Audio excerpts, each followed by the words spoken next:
네, 우리 지금 스테반 설교 계속 살펴보고 있습니다. 우리 스테반이 6장에서 지금 스테반 집사가 체포되었습니다. 그의 제목은 6장 11절 또 13, 14절에 나와 있는데 모세와 하나님을 모독하고 또 거룩한 곳 성전과 율법을 거슬러 말했다라는 이 거짓 죄목에 따라서 지금 재판을 이제 받기 직전입니다.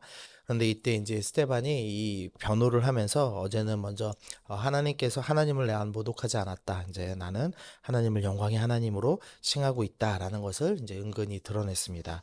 이제 오늘 설교에서는 이제 모세를 모독하지 않고 있다라는 것을 은근히 보여주고 있습니다. 먼저 20절 함께 보시면 그때 모세가 났는데 하나님 보시기에 아름다운지라라고 이야기를 합니다. 모세는 이제 하나님 보시기에 아름다운 자다라고 스테반이 얘기하면서 이 거짓 증언과 달리 이제 스테반은 모세를 매우 긍정적으로 묘사하고 있음을 드러냅니다. 22절 말씀 보시면 모세가 애굽 사람의 모든 지혜를 배워 그의 말과 하는 일에 능하더라라고 지금 이야기합니다. 이 스테반은 모세가 애굽 사람의 모든 지혜를 배웠다라는 표현을 하는데요. 사실 이 구약 성경에는 이런 표현이 나오지 않고 있습니다. 그런데 이제 아마 다른 이제 책들을 좀 참고해서 스테반이 이렇게 결론을 내린 것 같습니다. 이 성경에서 이 지혜를 칭찬할 때 대표적인 이제 성경의 지혜자가 솔로몬이죠. 근데 솔로몬의 지혜를 칭찬할 때 동방 사람의 모든 지혜보다 뛰어나고 또 애굽의 모든 지혜보다 뛰어나다라는 이제 표현을 합니다. 그러니까 당시 주변 사회에서 가장 이제 지혜롭고 똑똑한 나라가 어디냐라고 뽑으면은 이제 애굽입니다를 뽑았는데 모세는 그 애굽에서도 모든 지혜를 다 배운 사람이다라고 표현하면서 이 스테반이 모세를 모독하고 있지 않다라는 것을 드러내죠. 이 뭐 다음 주 그 내일 나올 이 구절이지만 모세가 이제 예언을 하면서 나와 같은 그 선지자가 올 것이다라고 이스라엘 백성들에게 마지막으로 예언을 했습니다. 그리고 이 초대교회 모든 성도들은 그 모세가 예언했던 나와 같은 그 선지자가 바로 예수님이라는 것을 이제 믿었습니다. 그러니까 모세가 예수님을 미리 보여주는 사람, 선지자였다라고 초대교회가 이야기하고 있다면 이 초대교회 전체가 또 그리고 스테반이 모세를 모독했을 리가 없다라는 것을 우리가 알 수가 있습니다.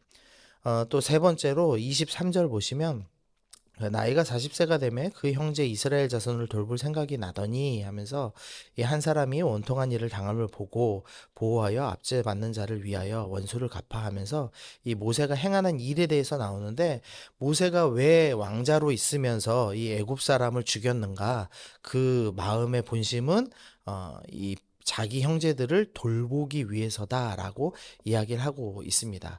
모세는 하나님의 마음을 받아서 이 하나님의 사랑으로 형제를 자유케 하기 위해서 압제받고 있는 형제를 돌보기 위해서 이런 일을 했다라고 이야기를 합니다.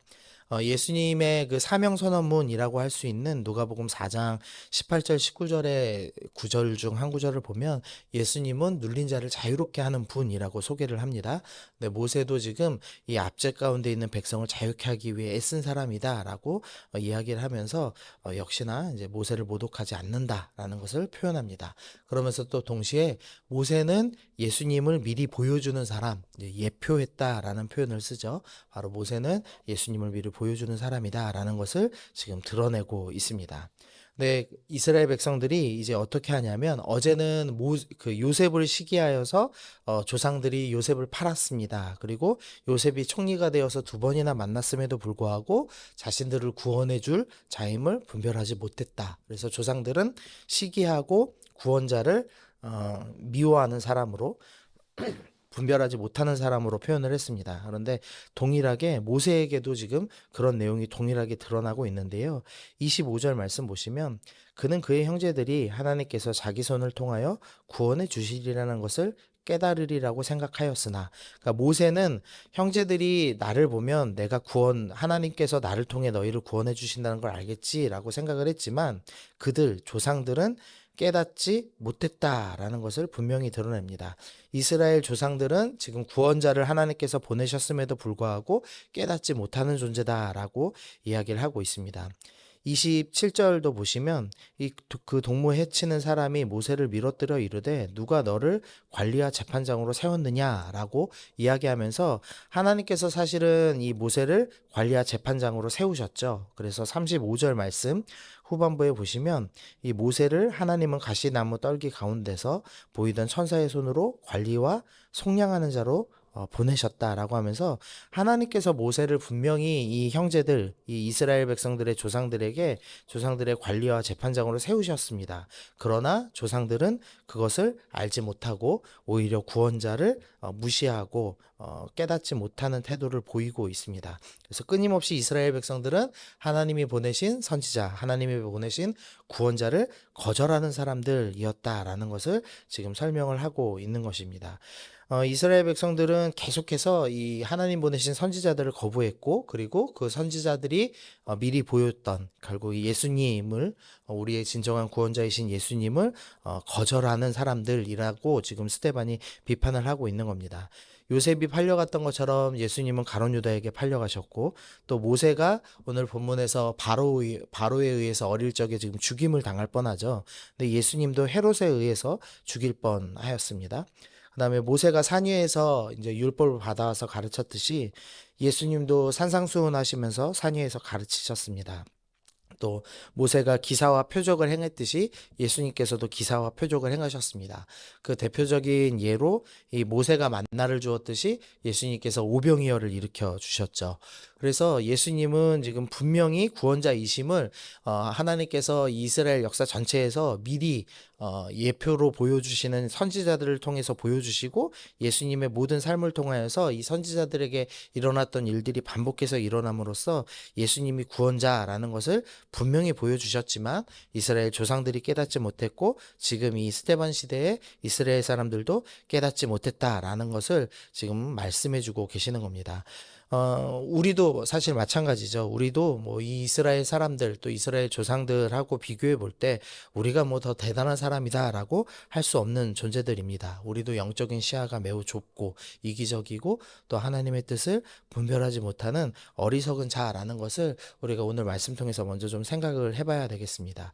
하나님께서 우리에게 구원을 주시기 위해서 또 우리의 삶 가운데 새로운 일을 허락하시기 위해서 사람을 보내시고 때로는 고난을 허락하실 때도 있는데 우리는 그것을 보면서도 하나님께서 가장 선하시게 분명히 역사하신다라는 걸 깨닫지 못하고 하나님의 구원 역사를 오히려 밀어내고 막아내고 방해하는 자처럼 행동할 때가 있는 우리의 어리석은 모습, 깨닫지 못하는 모습이 있는 것을 우리가 봅니다. 그래서 우리가 먼저 좀 생각하실 때 하나님 저도 이스라엘 조상과 또 이 예수님을 거부했던 예수님을 죽이던 사람들과 별반 다를 바 없는 사람인 것을 느낍니다. 하나님 우리의 어리석음이 막아지고 깨닫는 은혜를 주옵소서. 우리가 그렇게 먼저 기도해야겠습니다.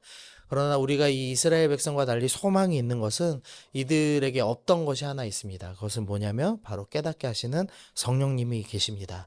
예수님께서 가시면서 내가 떠나야 보혜사 성령, 너희를 도와줄 성령님을 내가 보내겠다라고 약속하셨고 그 성령께서 오순절 이후에 강림하셔서 우리와 늘 함께 하십니다. 그래서 우리가 하나님의 말씀을 읽으며 우리 안에 역사하시고 우리 가운데 말씀하시는 성령님의 그 세밀한 음성을 듣기 시작하면 우리도 깨달을 수 있습니다. 그래서 우리가 오늘 꼭 기억하셔야 될 것은 주님, 나는 깨달을 수 없는 사람이지만 나는 이스라엘 조상과 같이 오히려 구원의 역사를 미루는 방해하는 사람이지만 성령께서 내 안에 말씀하시는 것을 듣는다면 나는 오늘 주님의 뜻을 깨닫고 한 걸음 더 나아갈 수 있음을 압니다. 오늘도 깨닫는 은혜, 순종하는 지혜를 주옵소서. 그렇게 구하면서 가시면은 좋겠습니다. 두 번째로 좀 생각해 봐야 될 것은 스데반이 지금 형제들이라고 어제는 표현했습니다. 그래서 이 사랑을 드러내고 있었습니다. 그런데 이 형제들에게 사실은 깨닫지 못한다라는 비판의 말을 하고 있다는 것도 좀 기억을 해야 됩니다.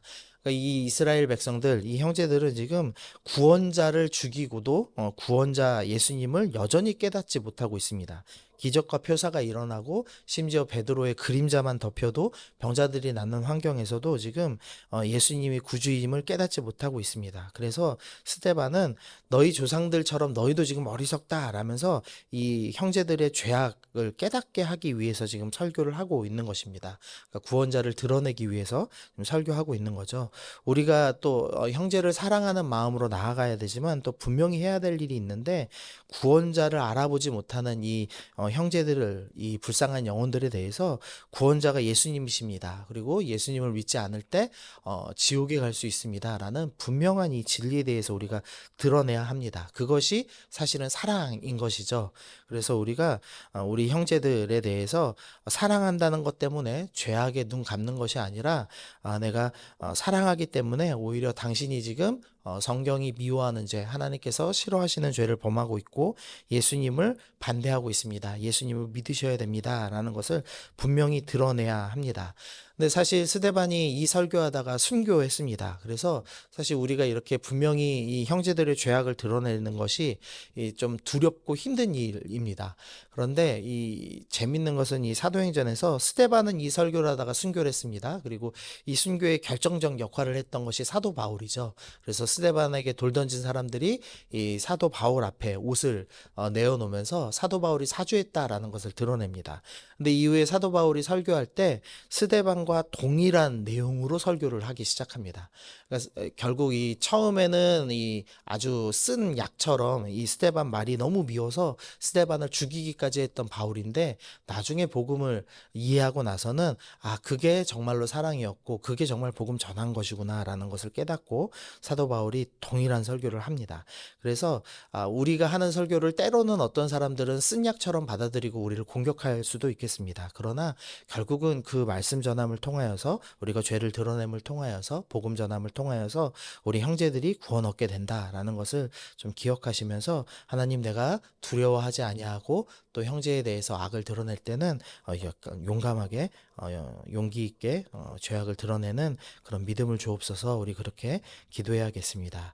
그리고 세 번째로 좀 생각해 봐야 될 것은, 결국 이 모든 일을 역사하시는 분은 하나님이시라는 겁니다. 하나님께서 뭐 요셉을 보내셨고 또 지금 모세를 보내셨고, 이후에 여기에 드러나지 않지만 많은 선지자들을 계속 보내시면서 예수님을 미리 드러내 주셨습니다.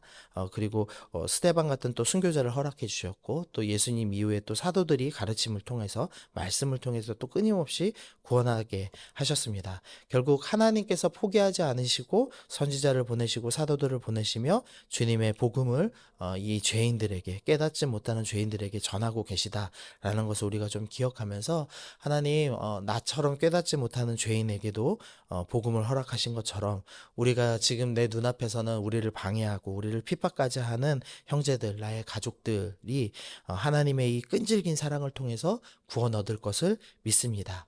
우리 그렇게 믿음으로 고백하시면서 하나님을 신뢰하시면서 오늘도 복음을 드러내는 삶, 그리고 깨닫기를 소망하는 삶, 오늘도 살아가시는 여러분 되시기를 소망합니다.